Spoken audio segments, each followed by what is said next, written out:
My name is Liam. I'm 31. And I have voluntarily cut out a part of my memory. It all started with a quiet posting on a forum where people share stories of struggles with PTSD, anxiety disorders, and intrusive memories. The post was hidden in a discussion about antidepressants, under the nickname Nov_admin, and read: "If you're tired of remembering, we can help. wWho. By invitation only." At first I thought it was spam.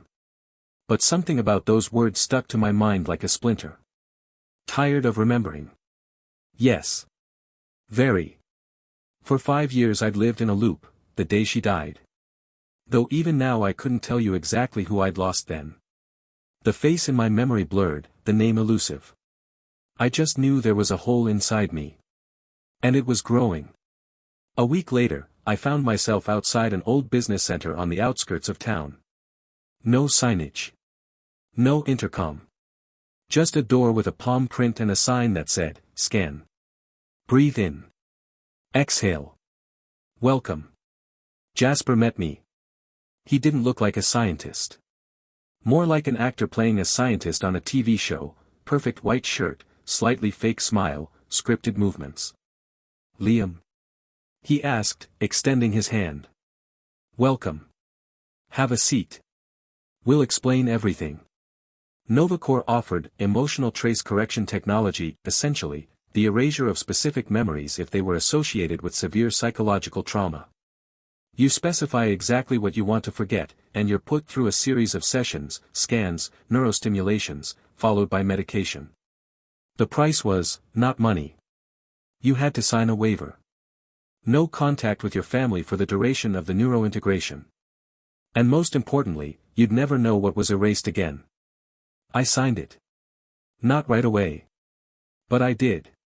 The procedure took place in my sleep. All I remember is Jasper leaning over me. "It's okay. You'll feel better soon. Smile, Liam. There's a clean slate waiting for you." I woke up in my own apartment. Nothing strange at first. Ceiling as usual. Curtains. Coffee. Just an emptiness inside, but it didn't feel like pain, like a scrubbed spot on a painting. Just, neutral.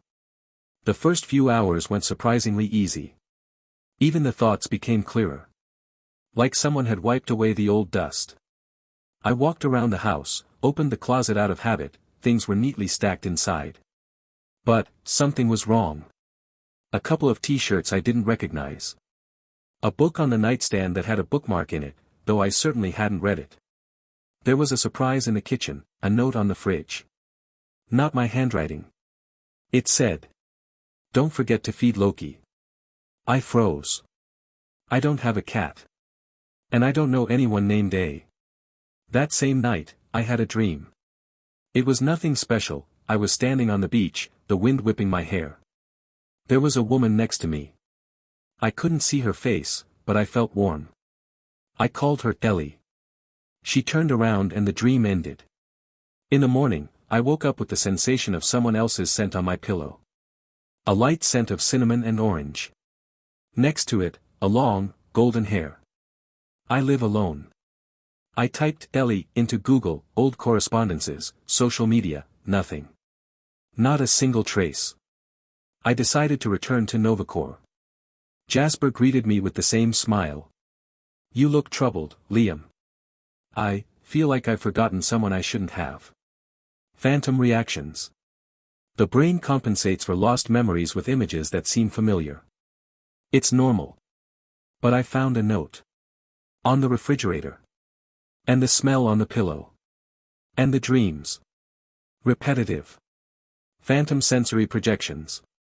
"We warned you in the brochure." I don't remember reading the brochure. So the procedure worked. He smiled in a way that made me want to punch him in the face. I walked out. The guard at the entrance said, "Goodbye, Mr. Reeves." "What?" "That's what you signed last time. On a clipboard. Didn't you?" I walked out without saying a word. At home, I picked up an old hard drive I'd had in a box for years. Plugged it in. The folder is pictures. Nothing inside. Just one picture, the beach. The one from the dream. The metadata said the file was created 2 years ago. I went back to sleep in anxiety. And again, the dream. Clearer now. Ellie is sitting next to me. She strokes my hand. She says, "You did it. You chose to forget. But something pulled you back. Who are you?" "I'm your memory, Liam. But now. I'm not real. Just an echo." I woke up crying. The next day, I went to my mother's house. I wanted to make sure I was me. She greeted me strangely. She stared at me for a long time, like she was trying to remember. "Everything okay, Mom?" "Yeah. I'm sorry, I was just worried. The important thing is that you're smiling again." They've done everything, haven't they?" "Who's they?" "The ones who are helping you. Just please don't dig around. It won't be good for you." I shut up. There was something else strange in the house, a picture on the wall of me with some girl. Her face was scratched up. No other pictures of her, just this one. Signed on the back, L&E. Before the fall. I got home, sat on the floor. Started Googling Reeves. In one of his old correspondence, I found a letter to himself. It's dated 3 years ago. Subject, remember. Body of the email. You asked to forget. You wanted silence. But if you're reading this, it means your memory has returned. Don't believe them. It's not dead. It's just been erased. And that's when I realized, this was just the beginning. Every day, the feeling of falseness grew stronger. It was as if someone was carefully replacing my life with a replica of hers, similar, but with small mistakes. In the morning, I opened the refrigerator and froze. On the shelf was a container of goat cheese and olives, foods I couldn't stand. I was about to throw them out when my mom peeked into the kitchen and tossed them carelessly. "You've always loved it. Especially with her. On Sundays." "With who, her?" I asked her again, but it was as if she hadn't heard me and was busy with her coffee. I didn't argue, but my heart squeezed. Her again. Ellie again. The name I remembered only from my dreams began to appear more and more often. It slipped into conversations, slipped into news feeds, came from the mouths of strangers. I could feel reality cracking. At work, I caught myself opening layouts made by me. The style is mine. The colors are mine. The signature was mine. But I had no memory of creating these designs. None of them. It was like someone else had put them in my notebook. I started writing down each day, with exact times, a list of events, right down to what I ate. But in the morning, some of the notes were gone. Or worse, had been altered. My text, but not my words. Yesterday I wrote, "The morning began with anxiety." Today, it reads, "Woke up feeling relieved." I didn't feel relief. I felt fear. I started digging. I still had my old, forgotten Gmail account. I tried logging in, it didn't work. Then I remembered that I had once used the password from Dreams, 3rd Corridor _2019. It worked. There was almost nothing in the mail. But the titles of the emails were beating precisely at his chest. Ellie's apartment renovation, final inspection. Room 3C. Don't forget your mask. You don't have to remember. But if you do, don't look for it. The files inside the letters were empty. Just emptiness. Just like in my head. I drove to the neighborhood mentioned in the letters. It immediately seemed painfully familiar. As if I had already walked these streets, held someone's hand by the canal, stood by that bench, ate ice cream. But I had no such memories. I was especially drawn to the building with the shabby sign, Local History Center. It looked abandoned, but the door gave way. Inside, there was dust, cobwebs, and the smell of wet paper. I wandered between the shelves until I noticed a ventilation grate that looked as if someone had recently removed it. Behind it was a diary. It was leather-bound, the pages fresh but artificially aged. Cover, E. The handwriting was neat, rounded. Almost schoolboyish. I read with bated breath. He's starting to forget. That's good. It was necessary. I'm afraid if he remembers, it'll start all over again. But he's smiling now. Is that more important? Today he brought me scones, which I hate. But I ate them. Because in his eyes I was happy. He calls me Ellie again. Like he used to. It hurts. But maybe that's who he is. If you're reading this, don't trust him. Even if he says he loves you. Even if he's in the mirror. My hands were shaking. I closed the journal and turned around slowly. For a moment I saw a different face in the glass door. Mine, but distorted, alien. There was a woman standing in the street. In the shade of a tree. Shoulder-length hair, brown. She was looking straight at me. I took a step, she disappeared around the corner. I rushed after her, screaming. Ellie? Stop. But the street was empty. I went to the address in the diary, the woman Ellie was rumored to have once rented from. The door was opened by an elderly lady with a keen eye. I identified myself. My name is Liam. You dash, she whispered. You're dead. She said you were dead. I remember her crying. No, it's a mistake. I'm alive. I'm Liam. She shook her head weakly and went to the back of the apartment. She came back with a box. Inside were photographs. Yellowed ones. And one fresh one. It was of me. With Ellie. In front of the lighthouse. I'm wearing glasses, bearded, smiling. On the back. Reeves and Ellie, 2019. Last spring. Reeves. The security guard at wWho called me that. I looked at the photo and at my hands. At my features. And I didn't recognize myself. I went to my mom's. Mom. You're hiding something. Who am I? Tell me the truth. She looked at me for a long time, a very long time. Then suddenly she said. The important thing is that you're smiling again. That was the point, wasn't it?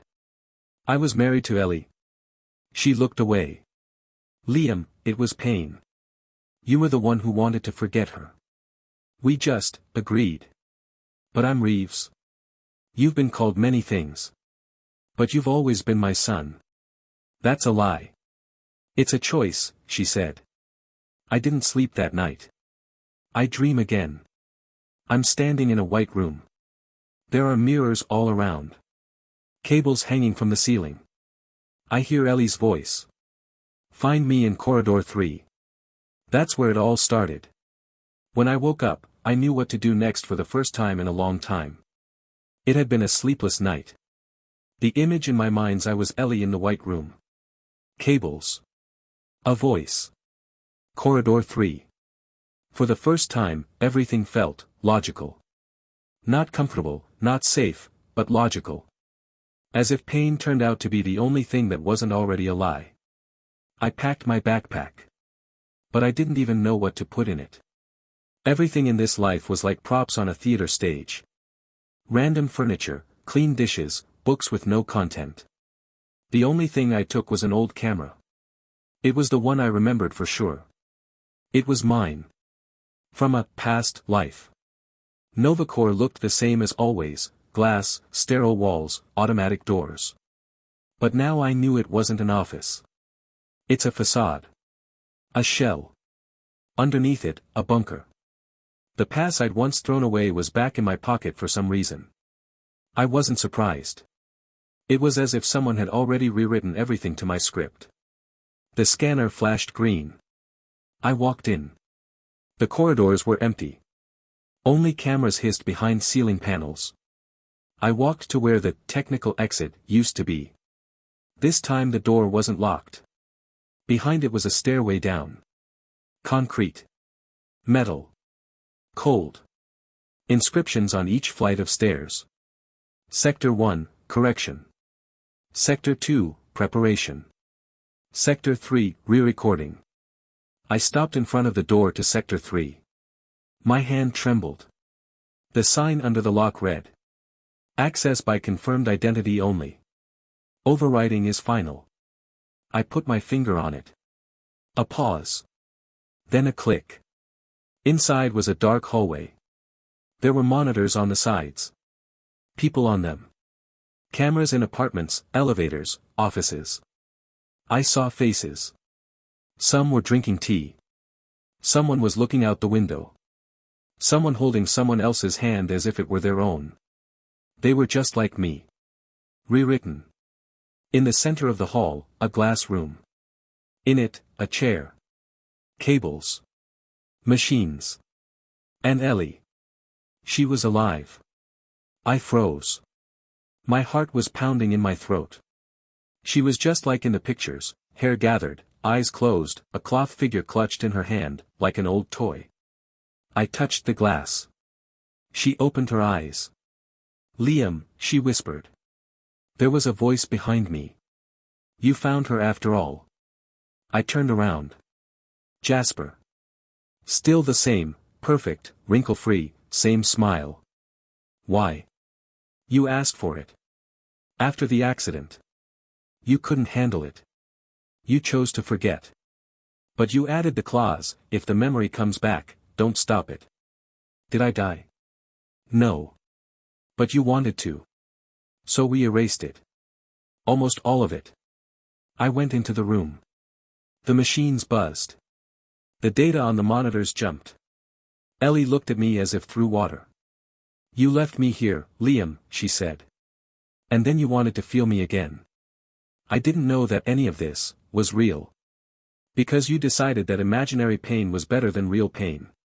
That memory is more dangerous than silence." I looked at the remote. 4 buttons. Restore consciousness. Delete echo. Repeat the cycle. Stop the system. Jasper watched. Take your pick. But remember, Ellie here isn't her. It's something you kept. A reflection. I looked her in the eye. "Do you remember who I am?" She smiled.